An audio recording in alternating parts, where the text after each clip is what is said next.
Saint Maurice, the mythical Egyptian general of the Roman Theban legion, canonized for his apparent martyrdom in Switzerland alongside his legion at the hands of late Roman Emperor Maximian after refusing to murder his fellow Christians.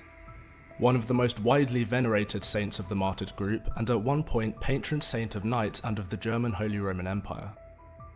And yet he and his legion are somewhat divisive figures within certain schools of thought, largely due to their incessant, almost casual attribution to any and all depictions of African knights within medieval Europe. A recurring theme that some criticise as being a form of lazy scholarship.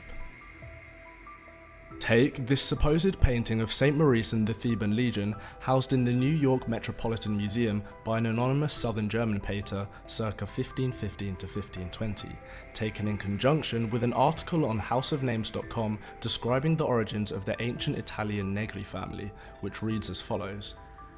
From this historical and fascinating Italian region have emerged a multitude of noble families, including the distinguished Negri family. Italian people were originally known only by a single name, but it became necessary to adopt a second name as populations grew and travel became more frequent. The surname Negri is derived from the Italian word negri, which means black. It was most likely originally a nickname for someone with a dark complexion, perhaps for an immigrant from North Africa. On the same page, we find a reference image of the ancient coat of arms of the Negri family, 5 uniform wheat crops set against an azure background.